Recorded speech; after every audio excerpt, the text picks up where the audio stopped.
Estamos con el doctor Antonio Arbo, él es nuestro ministro de Salud, le agradecemos mucho que esté con nosotros.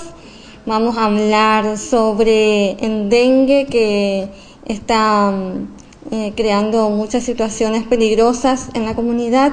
Queremos que nos cuente cuáles son sus impresiones, qué nos aconseja, señor ministro. Bueno, el país y el Cono Sur está viviendo en este momento una situación de incremento del número de casos de dengue que implican una epidemia. En nuestro país en forma particular, a partir de la tercera semana de diciembre, nosotros a nivel del Ministerio consideramos que ya estábamos en una situación de brote epidémico en Asunción, en el área central, y en este momento esta situación se vive no solamente en Asunción y Central, sino también en Paraguarí, en Cordillera, en Alto Paraná, Mambay, Guairaba, Presidente Hayes. ¿Qué significa esto? De que... ¿Es más urbano, doctor? Sí, o sea, el dengue es una enfermedad transmitida por el mosquito Aedes, que en este momento se considera la enfermedad transmitida por vectores, se denomina así a los que son transmitidos por insectos en general, más importante y de mayor importancia a nivel mundial. Se estima que la tercera parte de la población vive en un área de riesgo de adquirir la infección por el virus del dengue. En nuestro país actualmente estamos teniendo ya 80.000 casos sospechosos de dengue, de los cuales se han confirmado casi 60.000 casos. El Brasil tiene 600.000 casos, solo el estado de Mato Grosso do Sul tiene casi 80.000 casos, es decir, es un problema regional. Esta situación en general ha obligado a que el Ministerio haya hecho un plan anticipatorio ya con respecto a la situación del dengue. Eso nos obligó a nosotros a potenciar los hospitales, a capacitar el recurso médico, a asegurar la compra de insumos, la compra de sillas adecuadas de hidratación, de tal manera a enfrentar esta epidemia que se veía venir. De ahí que nosotros al momento actual hemos duplicado la capacidad de camas de internación, se aumentaron 30 camas en unidades de cuidados intensivos y se intensificaron las actividades de fumigación, de rociado, de intervención en la comunidad, las cuales implican básicamente, y una medida muy sencilla, que es eliminar toda aquella fuente o todo recipiente que junte agua, porque eso es lo que facilita la cría del mosquito. Eliminar criaderos es el mensaje, y para eso se necesitan 10 minutos.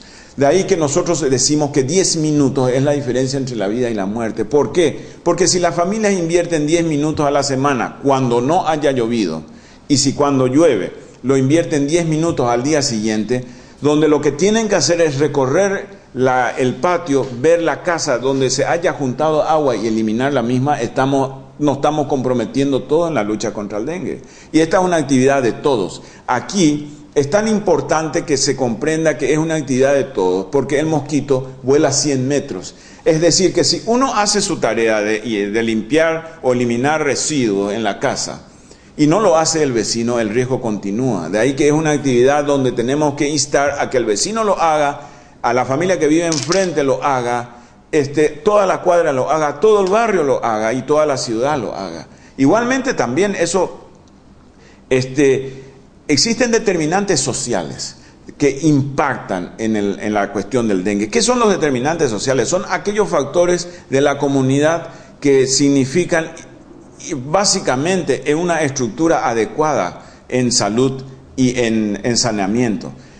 La recolección adecuada de basuras, el tener vertederos adecuados, el tratamiento adecuado de los residuos, el cuidar los cauces hídricos. Es muy importante que los intendentes igualmente participen, y lo hemos instado sucesivamente a los mismos, en reuniones con ellos, en reuniones con gobernadores, en reuniones con los fiscales, en presencia, digamos, con todos los intendentes que asuman el papel de recolectar adecuadamente la basura,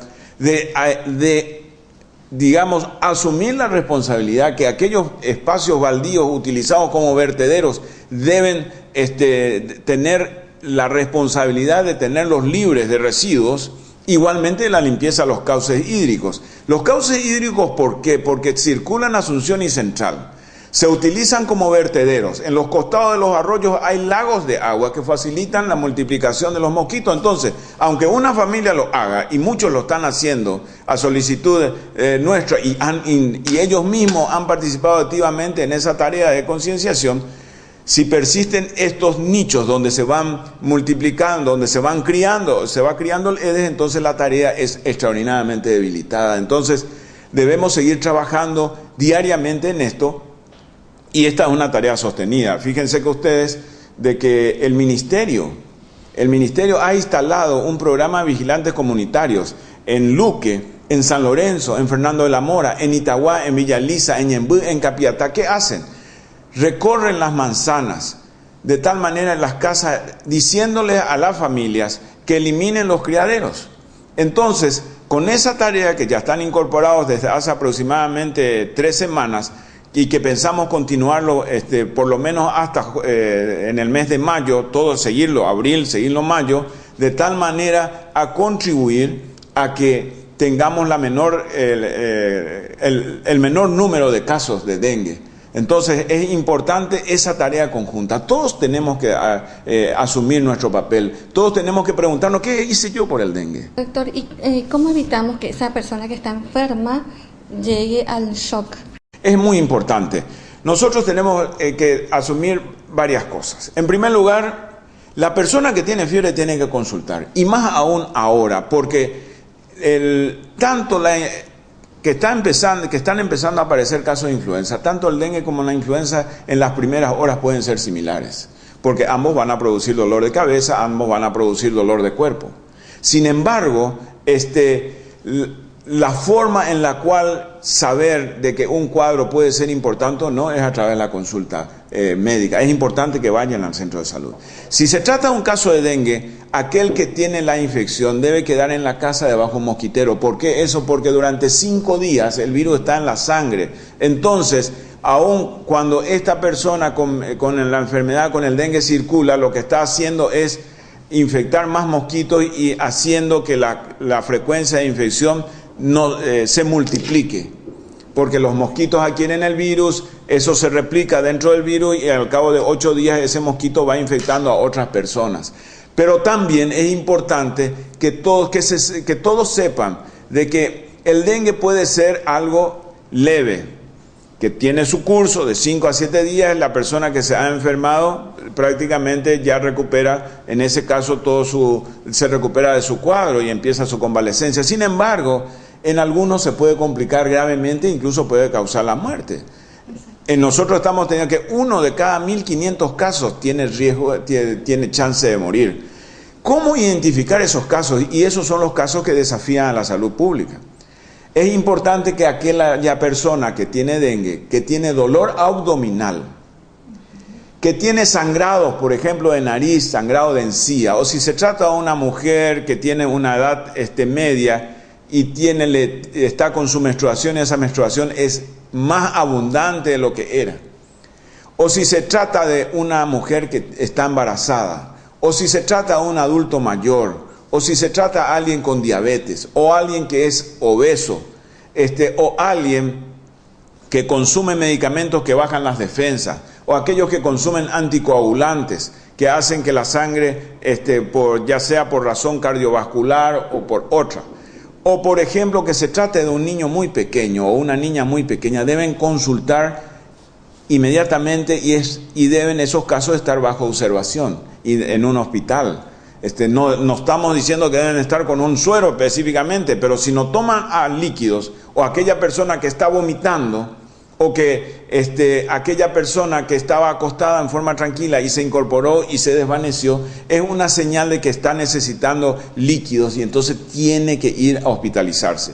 Pero aquel que está también enfermo con el diagnóstico tiene que saber que debe consumir líquidos. Por ejemplo, un adulto de tamaño mediano debe consumir por lo menos 2 litros y medio a 3 líquidos por día.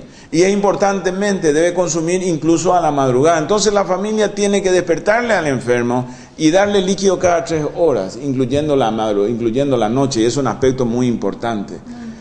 Ahora, deben saber de que la hidratación no se hace con, digamos, con bebidas, con las gaseosas, no se hace con el tereré, porque el tereré tiene un diurético que hace que pierdan más líquidos. Entonces es importante también una parte de esa hidratación se puede hacer con las sales de hidratación oral, porque el organismo necesita líquido y es muy importante en esa fase. En el caso de los niños pequeños deben seguir con la alimentación al seno, con la leche materna, ¿verdad? Y darle líquidos, digamos, periódicamente al niño o la niña pequeña. Perfecto. Señor ministro, doctor Antonio Arbo, le agradecemos su presencia, sus conocimientos. Y es muy importante esto, porque esta tarea que todos debemos hacerlos contra el dengue, se hace más importante aún porque cada población necesita, en la medida en que se haga más inversión en los mecanismos de defensa de los determinantes sociales, se estará en mejores condiciones. Eso requiere una inversión para una población de 250.000 habitantes de 70 millones de dólares en construcción de alcantarillado, desechos, recolección adecuada de basuras, vertederos adecuados, procesamiento adecuado, pero también en un momento dado en que creíamos en el 2012 que para el primer trimestre del 2014 ya íbamos a tener una vacuna. Sin embargo, esos estudios en este momento están pasando por una fase de no tanto optimismo como había anteriormente. Esperemos que los datos de América sean mejores que los datos que se han obtenido en el sudeste asiático con la vacuna, pero por otra parte debe saberse que aun cuando se disponga una vacuna, no habrá capacidad para inmunizar a 2.500 millones de personas que requieren. Entonces, tenemos que insistir en estas medidas donde lo fundamental es eliminar los criaderos. Gracias, doctor. Mirta González Equinini para ABC TV. Muchas gracias.